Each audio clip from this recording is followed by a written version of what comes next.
किसान संघर्ष समिति। हाँ।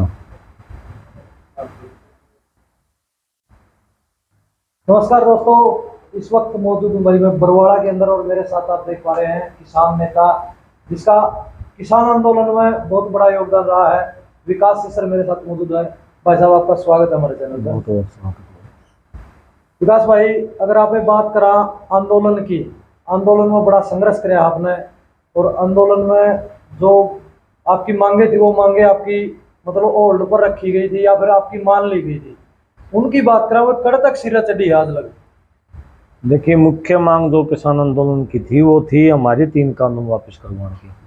वो मुख्य मांग तो उसी समय पूरी हो गई थी क्योंकि प्रधानमंत्री ने कह भी दिया था और दोनों के दोनों सदनों में वापस हो चुकी थी। दूसरी बात थी हमारी जो केस वापसी की जो मांग थी उसके ऊपर अभी हरियाणा के 82 से ज़्यादा FIR जो थी वो वापस हुई हैं। बाकियों के ऊपर जो हरियाणा सरकार की तरफ से डिस्ट्रिक्ट वाइज जो उनके सरकारी वकील हैं उनके पास चिट्ठियाँ आ चुकी हैं और प्रोसेस चल रहा है केस वापसी का। तीसरी बात थी जो हमारे किसान शहीद हुए थे उनको मुआवजा देने की जो बात थी, लगभग हरियाणा के अंदर अगर मैं आपको बताऊं तो लगभग 135 के करीब शहीद किसान हुए थे, उनको सबके घर पे 5-5 लाख रुपये मुआवजा पहुंच चुका है। तो अगर मैं कहूँ केवल एक मात्र जो मांग हमारी बची हुई है जो MSP की बात थी और MSP के ऊपर जो कमेटी बनाने की बात थी, अभी तक उसके ऊपर सरकार ने कोई पॉजिटिव रवैया नहीं अपनाया है। दूसरी जो दिल्ली के जो केस हैं, जो 26 जनवरी के जो केस हैं, उनके ऊपर भी अभी तक सरकार ने कोई पॉजिटिव रवैया मैं समझता हूँ नहीं अपनाया, अभी वो बाकी हैं। कुछ केस जो केंद्र सरकार के थे जैसे रेलवे के कुछ केस अभी बाकी हैं, उनके ऊपर भी कोई वापसी का अभी तक नहीं हुआ है। तो इसलिए संयुक्त किसान मोर्चा बार बार ये प्रयास कर रहा है कि सारी की सारी मांग पूरी हो। अगर बात करें लखीमपुरी घटना की, उस मामले का आप फिलहाल ताजा अपडेट क्या है, क्या चला हुआ है? देखिए, लखीमपुर खीरी के अंदर जो घटना घटी उसमें एक तो सरकार ने अपनी ताकत का नाजायज उपयोग करते हुए उसका जो असली दोषी था उसको जमानत दिलवाने का काम करा था और सरकार के साथ साथ हमारे कुछ किसान नेताओं की भी गलती मैं उस समय मानता हूँ। खुले तौर पर आपको कहना चाहूँगा, कुछ किसान नेताओं ने आंदोलन को बीच में छोड़ के चुनाव की तरफ भाग पड़े। उन्होंने ये नहीं देखा कि आपके जो किसान जो आपके जो सैनिक थे उनके लाखों किसानों के ऊपर अभी केस अभी बाकी हैं, शहीदों का मुआवजा भी नहीं मिला है, MSP के ऊपर अभी कमेटी नहीं बनी है, लखीमपुर के जो शहीद किसान थे उनको न्याय नहीं मिला है। उससे पहले ही वो लोग जो है चुनाव की तरफ भाज पड़े जिसका फायदा सरकार ने उठाया।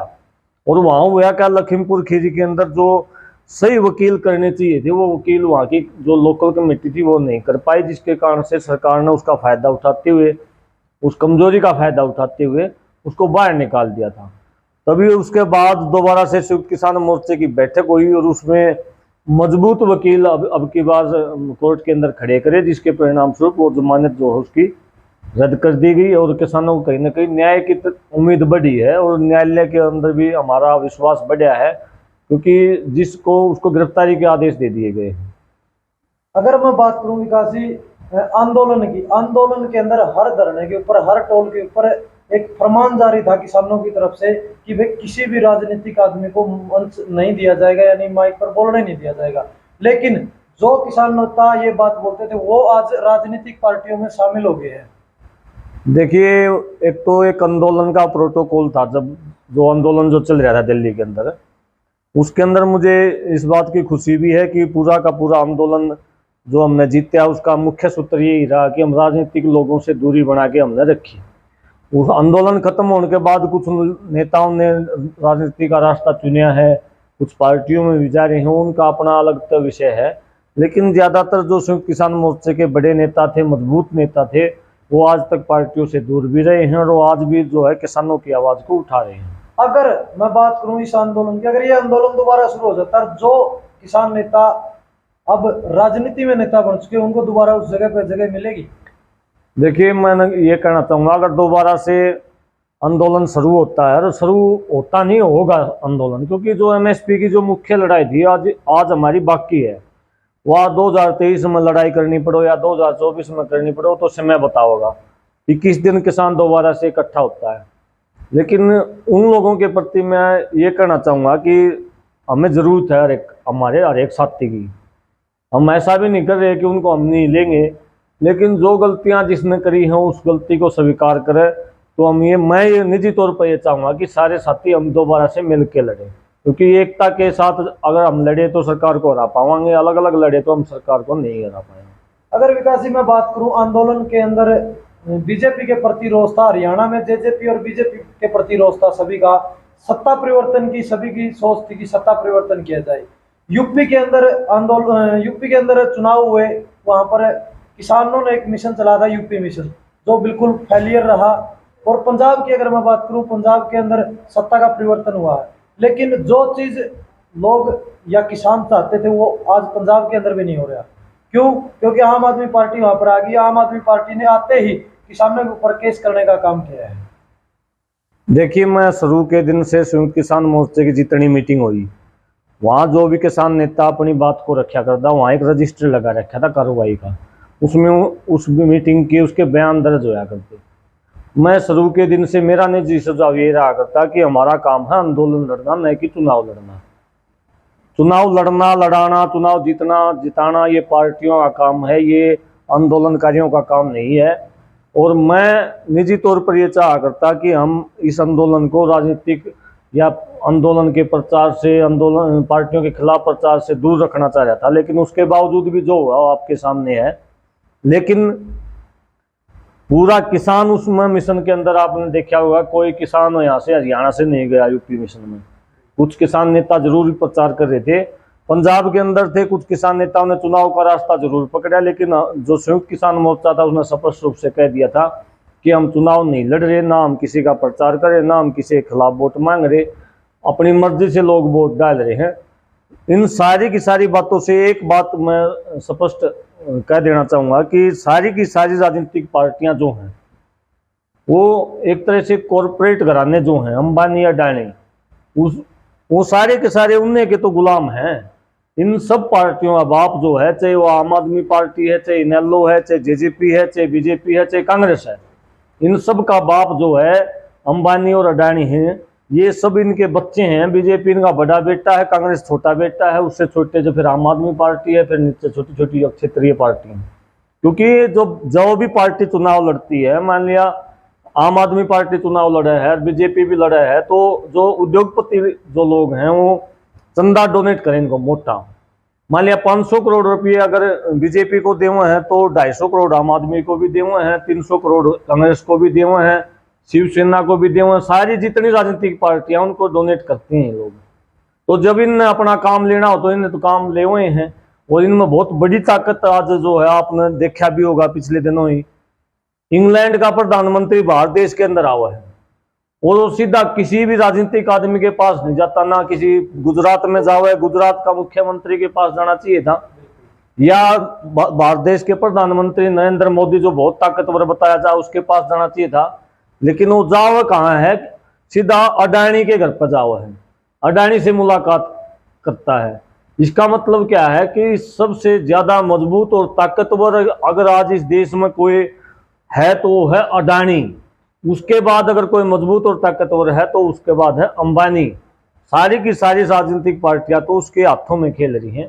और इसी बात को हमें समझना होगा, लोगों को भी समझाना होगा कि हम पार्टियों की लड़ाई से भी ऊपर उठें और असली लड़ाई तो जो औद्योगिक क्षेत्र है, जो पूंजीपति लोग हैं, जो हमारा खून चूस रहे हैं, उनके खिलाफ हमें लड़ाई लड़नी पड़ेगी।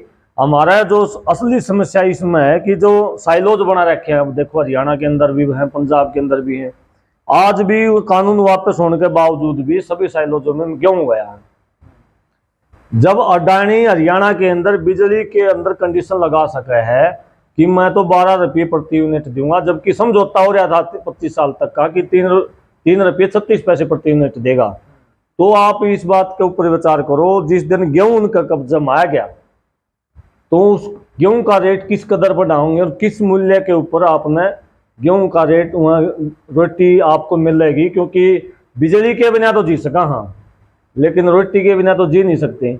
हमारा ही लड़ाई उन लोगों के साथ है। असल में ये राजनीतिक पार्टियां तो उनके खिलौने। आपने बताया कि मतलब लोगों को समझना पड़ेगा। लोगों को ये बात किस प्रकार समझा पाओगे आप?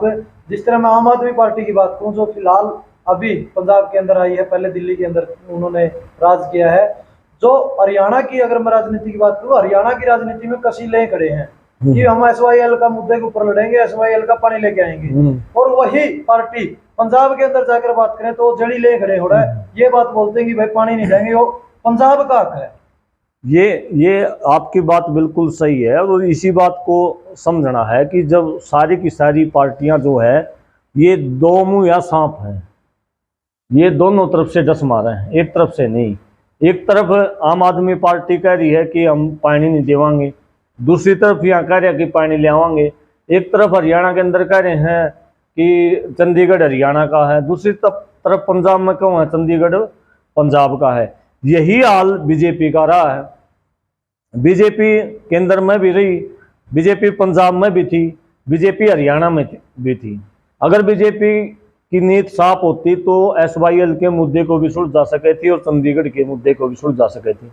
और यही हाल कई बार आपने देखा होगा कि कांग्रेस भी रही है ऊपर, इसी प्रकार से केंद्र में भी कांग्रेस रही है, और हरियाणा में भी कांग्रेस रही है, और पंजाब में भी कांग्रेस रही है। कांग्रेस चाहती तो भी इन मुद्दों को सुलझा सके थी, लेकिन इन्होंने मुद्दों को नहीं सुलझाया। अब भी इनको ये लगा ना, जब अगर हरियाणा पंजाब का भाईचारा बन गया है तो सबसे बड़ी चोट आम आदमी पार्टी ने मारी, जो कि मान साहब जो मुख्यमंत्री बने उसने प्रस्ताव पास करके कि चंडीगढ़ हमारी है। लेकिन मैं ये स्पष्ट कर देना चाहूँ, हमें जिस दिन इस बात के ऊपर लड़ना पड़ गया कि चंडीगढ़ किसकी है, हम चंडीगढ़ के लिए नहीं लड़ेंगे, ना हम पानी के लिए लड़ेंगे। हम तो किसान आंदोलनकारी जो हैं साथी, हम तो इस बात के ऊपर विचार करे हैं, हम अगली लड़ाई ये लड़ाएंगे भाई हमने हमारा पुराना पंजाब दे दो, जो हरियाणा पंजाब जो है एक कर दो दोबारा तक, ना उसमें फिर चंडीगढ़ की लड़ाई रहेगी ना SYL की लड़ाई रहेगी। हम किसी भी रूप में हमारा भाईचारा खत्म नहीं करना चाहते। यूपी है इससे भी बहुत 4 गुना ज्यादा बड़ा स्टेट है, पंजाब अगर एक हो जाएगा तो क्या दिक्कत है इनका, क्योंकि इनका मुख्य एजेंडा ये है, इन बेरा पट रहा है कि इस देश में हरियाणा पंजाब के ही लोग बचे हैं जो अपने हकों की लड़ाई लड़ सकते हैं। इसके अलावा बाकी सबको तो इन्होंने मार गिराया है। इनकी जो है अप्रत्यक्ष रूप से उनको डेड कर दिया है, मरे हुए हैं। वो तो उन 2 टाइम की रोटी खातर घूमने लाग रहे हैं, उन लड़ाई लड़ने की फुर्सत कहाँ है। अगर वो एक टाइम मान लिया बिहार का आदमी है, अगर वो मजदूरी नहीं करेगा तो उसके तो बच्चे भूखे मर जाएंगे, वो कैसे MSP मांगेगा। MSP मांगनी है जो लोग हैं या हरियाणा जो पंजाब के हैं, इनको आपस में लड़वा कि इसको भाईचारे को तोड़ के पूंजीपति लोग पूरा फोकस ही हरियाणा पंजाब के ऊपर कर रहे हैं। और हरियाणा पंजाब के लोगों को इस बात को समझना पड़ेगा कि आपका भाईचारा ही सरकार है, आपका भाईचारा ही ताकत है, और इसी ताकत को लेकर आगे हम लड़ते रहेंगे। विकास जी, अगर बात करें सत्ता परिवर्तन की, सत्ता परिवर्तन करके भी देख लिया लेकिन वो रिजल्ट नहीं आया। और मैं बात करूं किसान नेताओं में से भी अगर नेता बनाए जाए तो वो चीजें पहले हो चुकी है, उसका भी आज तक कोई पॉजिटिव रिजल्ट देखने को नहीं मिला। आपके अनुसार किस तरीके से इस परिस्थिति को चेंज किया जा सकता है? देखिए, हमने काफी लंबे समय तक इस बात के ऊपर गहनता के साथ विचार किया, बहुत सारे आंदोलनों को देखा है। पिछले 14-15 साल से मैं आंदोलन से कोई किसान का हो, मजदूर का हो, चाहे अन्ना हजारे का हो, चाहे बाबा रामदेव का हो, चाहे अरविंद केजरीवाल का हो, सब में भाग लेने का मौका मिला, लोगों को पास से समझने का मौका मिला। इन सारी चीज़ों को देख के, समझ के, परख के, हमारे साथियों के साथ विचार करके हमने ये फैसला लिया, ये हमारी एक समझ बनी कि ना तो हम चुनाव में जीत सका, क्योंकि हमारे पास ना पैसा है ना पद है, ना हम किसी भी प्रकार से लाठी से जीत सका हूँ, क्योंकि लाठी भी सरकार के पास ज़्यादा, क्योंकि इनके पास तो पुलिस भी है, फौज भी है। हम ये चाह रहे हैं कि देश के अंदर एक पब्लिक प्रेशर ग्रुप तैयार हो, जो लोकतंत्र की रीढ़ की हड्डी है, जिसमें लोकतंत्र में लिखा गया है लोगों के लिए, लोगों के द्वारा, उस जो लोगों की जो ताकत है उसको हम जागरूक करके देश के अंदर एक पैरेलल सरकार खड़ी करना चाहते हैं, जो लोगों की सरकार हो, जिसमें वोट का उपयोग ना हो, जिसमें कोई MLA कोई मंत्री नहीं बनेगा, उसमें केवल जनता के जो जागरूक साथी हैं उनको हम जोड़ेंगे, उनको इस प्रकार से उनके जो अधिकार हैं उनको ये एहसास करवाएंगे कि लोकतंत्र के अंदर जनता ही मालिक है। सारे के सारे IAS IPS HCS ऑफिसर उसके नौकर हैं, सारे के सारे MLA MP मुख्यमंत्री प्रधानमंत्री उनके नौकर हैं। देश के अंदर जनता चाहेगी वो नीतियां बनेंगी, जनता चाहेगी वो कानून बनेंगे, और इसी उसके ऊपर, इसी लक्ष्य के ऊपर हमने एक संगठन बनाया, जनता सरकार मोर्चा। जनता सरकार मोर्चा। हाँ, जिसके अंदर 21 सामाजिक संगठन अभी शामिल हुए हैं, जिसमें सुप्रीम कोर्ट, हाई कोर्ट के कुछ वकील साथी हैं, कुछ किसान नेता हैं, कुछ सामाजिक कार्यकर्ता हैं। और अभी हमने जनता सरकार मोर्चा 22 जिलों के अंदर कार्यकारिणी हमने बना दी है। हरियाणा का पहला ऐसा संगठन है जिसके 22 जिलों के अंदर कार्यकारिणी है, जिसमें जिले वाइज कार्यकारिणी में कम से कम सदस्य 31 हैं, ज़्यादा से ज़्यादा सदस्य 51 हैं। अभी हमने जिलों वाइज मीटिंग लेके 22 जिलों के अंदर ये कार्यकारिणी बना दी है, और हम साथ साथ में उनकी ट्रेनिंग भी करवा रहे हैं। ऐसे नहीं, हम एक विचार के ऊपर लड़ाई लड़ने वाले हैं, और गांव-गांव के अंदर जाएंगे, गांव-गांव में जनता सरकार मोर्चा की कमेटियां गठित करेंगे। जो लोकल जो समस्याएं हैं, जनता की जो समस्याएं हैं, गांव की जो समस्या है, वो कमेटी उनको हल करवाने का काम करेगी, चाहे वह पानी की है, बिजली की है, मुआवजे की है, जो छोटी छोटी दिनचर्या की जो समस्याएं उनको दूर करने का काम हम करेंगे। ऐसा प्रयास हम साथी मिलकर कर रहे हैं। जो समस्याओं की बात आपने करी, जिस तरह मैं बात करूँ अपने हरियाणा की, मैं बात करूँ, हरियाणा में अभी भी धरने चले हुए, आपने पता है खेड़ी तहसील के अंदर आज शायद 40वां दिन चला हुआ है। उस धरने की फिलहाल की ताजा अपडेट क्या है विकास? देखिए, अभी सरकार के पास बातचीत के लिए कुछ साथी गए थे, और मेरे पास अपडेट ये है कि 2-3 दिन के बाद जो है, हो सकता है कि उन किसानों को उनका हक मिल जाए। और जो बात मैं ये कह रहा था कि जनता सरकार मोर्चा, वहाँ भी खेड़ी चौपटा के अंदर भी जनता ने वही काम किया, अपना अधिकार मांगा है, और जनता ने ताकत दिखाओगी कि जनता के सामने मुख्यमंत्री को भी झुकना पड़ेगा, उप मुख्यमंत्री को भी झुकना पड़ेगा।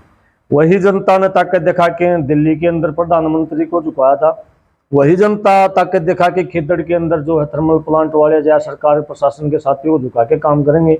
और आगे आने वाले भविष्य में इस प्रकार के धरने, इस प्रकार की लड़ाइयाँ चलती रहेंगी, और अपनी जो जायज मांगे हैं उनको मनवाते रहेंगे। विकास जी, अगर मैं महंगाई की बात करूं, पेट्रोल जब 100+ हो जाता है तो सरकार की तरफ से कोई बोलने वाला नहीं है। अगर तूड़ी थोड़ी महंगी हो जाती है तो उसके ऊपर धारा 144 लगाने का काम आज किया गया है कि उसको बाहर ले जाकर के आप बेच नहीं सकते। पता नहीं सरकार के अंदर अनपढ़ बैठे हैं या जानवर बैठे हैं, ज़्यादा हार्ड शब्द यूज कर रहा हूँ मैं, क्योंकि तूड़ी के ऊपर कदे, मैं भी LLB हूँ, तूड़ी के ऊपर धारा 144 नहीं लग सकती। धारा 144 जब लगा है कि भाई 4 से ज़्यादा आदमी इकट्ठे ना हो, कोई मामला ऐसा हो, कोई लड़ाई झगड़ा की बात होने की संभावना, तभी इस प्रकार की धाराएं लगा हुए हैं। आंदोलनों में भी आपने सुना होगा, भाई वहाँ इकट्ठे नहीं होने देंगे, धारा 144। तूड़ी के ऊपर धारा 144, गजब की बात है। सरकार में कौन को अधिकारी बैठे, कौन नेता लोग इसने चलाना लग रहे हैं। इससे बात ये साबित हो है कि ये लोग इन बेराय को नहीं के करने लग रहे हैं। आज हम हिसार के DC से भी इस मामले में मिले थे कि ये गलत तरीके से, अनलीगल तरीके से धाराएं लगाने लग रहे हों, और हमारा जो किसान परिवार जो अपना तूड़ा बेच के थोड़ा बहुत कोई पैसा कमाने लग रहा है, उसको रोकने का काम करने लग रहे हो।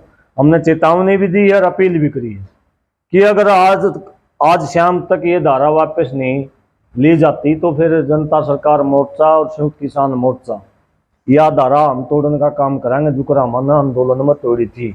और दूसरी बात, जो बीजेपी सरकार बार बार ये करी थी ना, एक देश एक मंडी, सारा साल यह बात कही, ये भी उनकी यह बात कहाँ गई? वहाँ बड़े बड़े नेता एक देश एक मंडी, एक भाई हम तो ये कर रहे हैं, किसानों को ओपन मंडी दे रहे हैं, कहीं बेचो अपनी फसल में।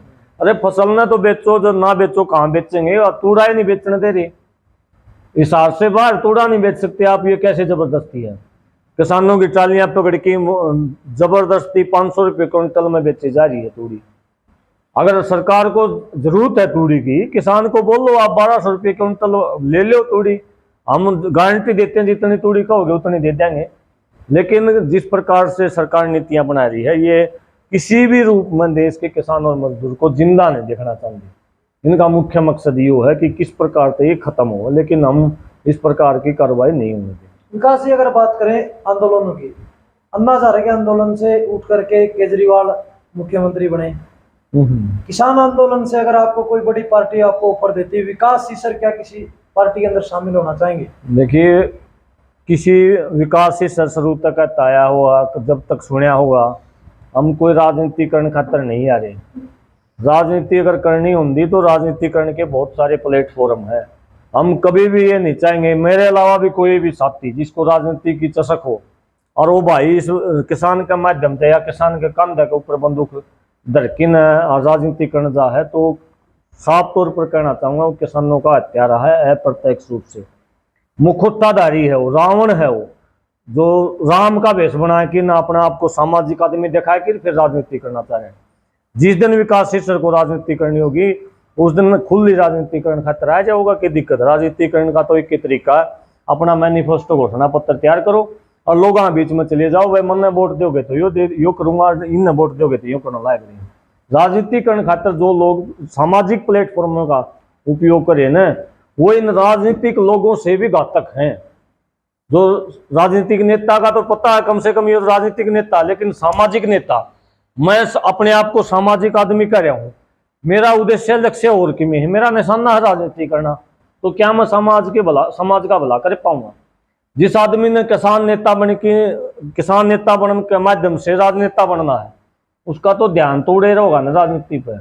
और यही कारण है ना तो लोगों का विश्वास जम पा रहा हमारे ऊपर, क्योंकि बहुत सारे नेता राजनीति का निभाए ज्या थोड़ा नारे लग दी, और ना ही जो है हम ये जज कर पा रहे हैं कौन सा ठीक से कौन सा गलत है, क्योंकि मुकट्टा पा लिया। भाई जिसको भी राजनीति करनी है ना वो सीधी राजनीति करे, सामाजिक काम करना है तो सामाजिक काम करो। राजनीति करने वाले और हमारे साथी बहुत हैं, और आने वाली पीढ़ियां बहुत सारे पढ़े लिखे नौजवान साथी बहुत हैं, उनको राजनीति कर लेनी चाहिए।